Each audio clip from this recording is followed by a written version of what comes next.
Sorry আজকে late হয়ে গেছে। আমি তোমাকে বলতেছি বিষয়টা যে আজকে কেন লেট হয়েছে। আমি আসলে আসতেছিলাম, কাছে অনেক জ্যাম ছিল, তার জন্য লেট হয়ে গেছে। তুমি রাগ করো না। না রাগ করছি না, ভালো মন্দ আমি আসলে আমি তোমাকে বুঝাইতেছি। না মানে বিষয়টা কি কে ভাইয়া, আমি আপনাকে বলতেছি আসলে বিষয়টা কি হয়েছে। ওই যে ছেলেটা গেল না মাত্র, সে আমাকে হ্যাঁ বুঝতে পারছি, বলো। হ্যাঁ, সে আমাকে অনেকক্ষণ ধরে ফলো করতেছে পিছে পিছে। আচ্ছা। আর ডাকাডাকি করতেছিল, আমি আসলে অনেক ভয় পেয়ে গেছিলাম। আচ্ছা। আসলে আমি আপনাকে বলতেছি, আমি অনেক নার্ভাস হয়ে গেছিলাম। আমি কি করব বুঝতে পারছিলাম না। আপনাকে ফলো করছিল আর কি? হ্যাঁ, আমি কি করব বুঝতে পারছিলাম না, তার জন্য আমি এখানে এসে বসে পড়ছি। আপনাকে দেখে হয়তো সে চলে গেছে। চলে যায়নি এখনো?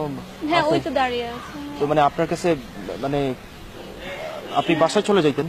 ভাই, আমি বাসায় চলে গেলে সে আমার পিছে পিছে আমার বাসার ঠিকানাটা পেয়ে যাবে। আচ্ছা, হ্যাঁ, বাসা ফলো করে বা এসে। হ্যাঁ, এক অর্থে আপনি ঠিকই করেছেন, আমি বিষয়টা বুঝতে পারছি আর কি। তো এখন আপনার বাসাটা কোথায় আর কি? ভাই, আমার বাসা মোহাম্মদপুরে। আচ্ছা, মোহাম্মদপুরের পাশেই আর কি। তো আপনি কি এখন বাসায় যাচ্ছিলেন? হ্যাঁ, বাসায় যাচ্ছি, কিন্তু এখন ওই ছেলেটা আসলে আচ্ছা, না ওইটা সমস্যা না, আমি বুঝতে পারছি আপনাকে। হয়তো আপনার বাসা থেকে ফোন আসছে বারবার। আপনি টেনশন করেন না বা নার্ভাস হওয়ার একদমই দরকার নেই। আমি বুঝতে পারছি যে আপনার যে ইন্টেনশন যেটা ছিল, যে আপনি আমাকে মানে ঠিক আছে, আপনার পয়েন্ট ঠিক আছে, এটা লজিক্যাল ছিল, বা আমার তো মনে হয় যে আপনি ভালো করেছেন। তো বেটার আমি আপনাকে সামনে থেকে বরং রিক্সায় উঠাই দিই, আপনি তখন নিরিবিলি চলে যেতে পারবেন। আমার সাথে দেখলে হয়তো ছেলেটা কিছু বলবেন আপনাকে। তো বেটার আপনি চলেন আমার সাথে।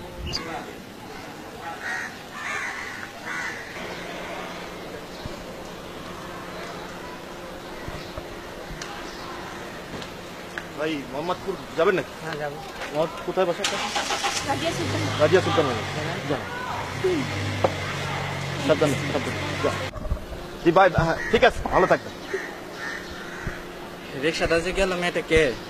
রিক্সাতে? ও আচ্ছা, আপনার কি দরকার? না, কে বলতেছি, ওই মেয়েটা কে? আমি বুঝতে পারছি ভাই, আপনি মনে হয় সেই ব্যক্তি মানে যে তাকে ফলো করছিলেন বা এমন টাইপের কিছু হবে। ভাই এত কথা শুনতে চাচ্ছি না, এই মেয়েটা কে আগে বলেন। আপনার কথা শুনে তো এতটুকু তো বুঝতে পারছি যে আপনি মাশাআল্লাহ অনেক ভালো ফ্যামিলিরই ছেলে, এটা তো আপনার পোশাক আশাকেও বোঝা যাচ্ছে। তো ভাই, একটা মেয়ে বাইরে বের হইলে তার পিছে ফলো করা বা তাকে ডিস্টার্ব করার জন্য মানে ইন্টেনশনালি, এই জিনিসগুলা কি আসলেই ঠিক ভাই? মানে সরি, প্লিজ ভাই আমাকে একটু অ্যালাউ করেন ভাই।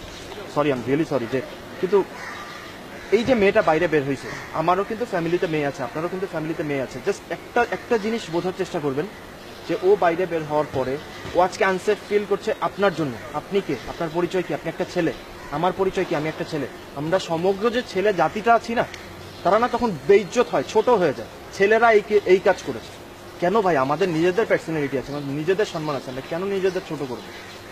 আর আপনার ফ্যামিলি আছে, আপনার ফ্যামিলিতে মেয়ে আছে। আপনি যদি কাউকে আজকে একটা মেয়েকে যদি আনসেফ ফিল করান, তো আপনার যে ফ্যামিলির মেয়ে, সে যখন বাইরে যাচ্ছে, সে যখন অন্য এরিয়াতে যাচ্ছে, সে কি সেফ আছে?